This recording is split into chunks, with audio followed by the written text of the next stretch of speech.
Pernah ngebayangin main game favoritmu, tapi kali ini taruhannya adalah nyawamu sendiri.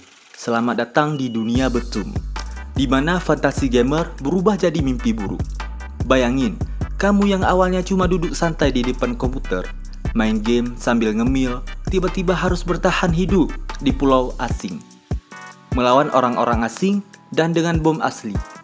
Anime ini bukan cuma aksi ledakan sana-sini, tapi juga penuh strategi, psikologi, dan pertanyaan moral yang bikin penonton bertanya-tanya, seandainya aku di posisi mereka, apa yang akan aku lakukan?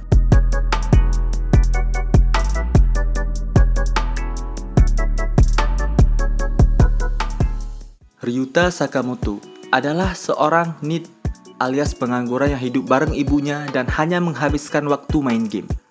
Tapi jangan salah, di dunia virtual dia adalah dewa. Dia adalah salah satu pemain terbaik di game online Betum. Permainan brutal yang mengandalkan berbagai jenis bom dan strategi licik. Di dunia nyata, dia pemalu, tertutup, dan tidak punya kehidupan sosial. Sampai suatu hari, hidupnya berubah drastis. Dia terbangun di sebuah pulau tropis misterius dengan satu hal aneh, alat beam atau bom. Seperti yang ada di gamenya.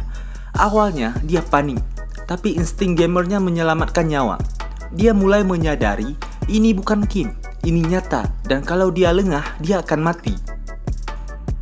Kontras antara keahlian Ryota di game dan ketidakberdayaannya di dunia nyata menjadi poin kuat. Tapi seiring waktu, dia belajar berkembang. Dia mulai berpikir cepat, mengatur strategi, dan bahkan membuat aliansi. Transformasi Ryota dari gamer pasif jadi pejuang aktif jadi sorotan penting dalam perjalanan cerita.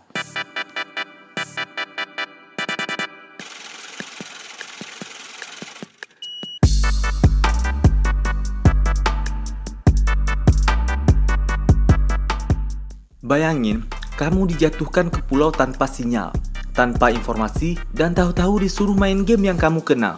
Tapi semua benar-benar nyata. Itulah inti dari Betum. Peserta diharuskan saling membunuh menggunakan bom dengan misi mengumpulkan chip dari lawan yang mati. Chip itulah tiket pulang. Uniknya, setiap peserta mendapat 8 bom dengan tipe acak. Ada yang dapat bom meledak biasa, bom perangkap, bahkan bom yang bisa mendeteksi gerakan. Semua ini memaksa mereka untuk berpikir dan bertindak cepat. Ini bukan soal siapa yang kuat secara fisik, tapi siapa yang cerdas secara strategi dan punya insting bertahan hidup. Ketegangan di pulau semakin terasa karena banyak peserta adalah orang-orang biasa. Ada anak sekolah, pengusaha, bahkan orang tua. Setiap dari mereka punya alasan dan cerita kenapa mereka bisa terdampar di pulau ini. Membuat kita sadar bahwa ini bukan cuma game, tapi eksperimen kejam terhadap sisi tergelap manusia.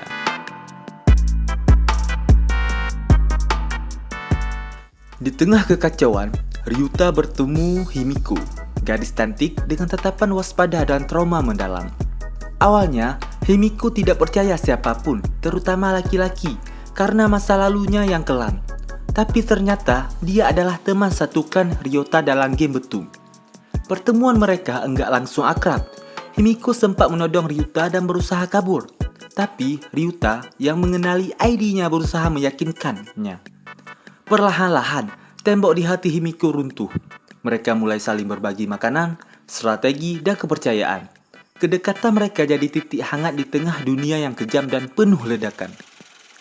Kisah mereka menyentuh sisi romantis meski dibalut rasa curiga dan ketegangan. Dua orang yang awalnya terpisah dunia, virtual dan nyata, dipersatukan dalam permainan maut. Bagi banyak penonton, Himiko adalah karakter yang kompleks, kuat dan rapuh. Dan justru itulah yang membuat kisahnya menarik.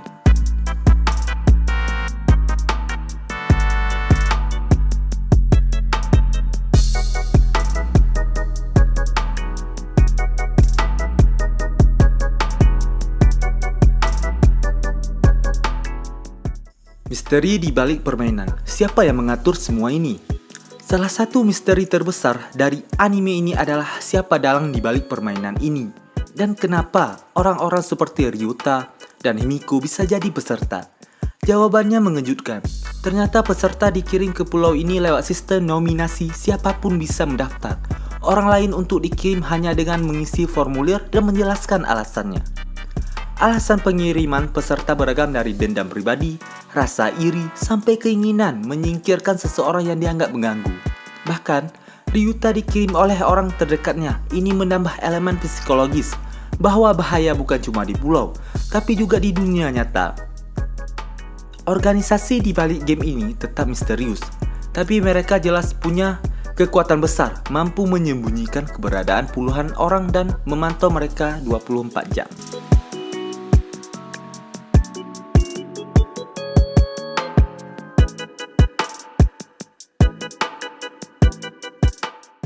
Pertarungan, strategi, dan ketegangan tanpa henti. Setiap pertarungan di Betum bukan hanya soal melempar bom dan berlari. Ini tentang membaca musuh, mengatur medan, memanfaatkan jebakan, dan memainkan psikolog. Kadang kamu harus pura-pura lemah untuk menjebak. Kadang kamu harus menyerang duluan sebelum diserang. Ryuta dengan pengalaman gamenya sering unggul dalam strategi. Tapi ada juga musuh yang lebih licik, lebih sadis, bahkan lebih gila. Setiap musuh punya keunikan tersendiri, dari yang hobi menyiksa sampai yang punya latar belakang militer. Setiap kemunculan musuh baru bikin jantung deg-degan. Anime ini pintar menjaga ritme ketegangan.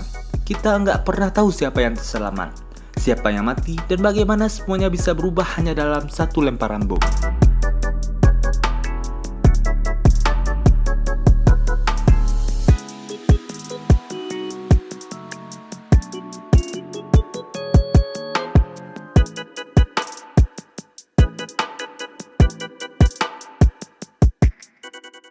Trauma dan kemanusiaan, sisi gelap dari permainan. Meski banyak aksi, Betum enggak lupa menunjukkan sisi manusiawi. Banyak peserta mengalami trauma hebat. Ada yang menangis saat membunuh, ada yang kehilangan nalar dan jadi pembunuh berdarah dingin. Bahkan, Ryuta sendiri harus bergulat dengan moralitas. Apakah membunuh demi bertahan itu benar? Himiko juga jadi contoh nyata trauma psikologis. Dia sempat mengalami pengkhianatan dari orang yang dipercaya, dan itu meninggalkan luka mendalam. Tapi justru dalam kondisi ekstrim ini muncul keberanian, solidaritas, dan bahkan harapan. Anime ini mengingatkan bahwa bahkan dalam kegelapan manusia bisa tetap menemukan cahaya meski kecil. Gimana pendapatmu soal anime ini? Kalau kamu jadi peserta Betum, strategi apa yang kamu pakai buat bertahan hidup? Tulis di kolom komentar. Jangan lupa like, share, dan subscribe untuk bahasan anime seru lainnya. Dan ingat, kadang game bukan sekedar hiburan, kadang bisa jadi pelajaran hidup yang sangat keras.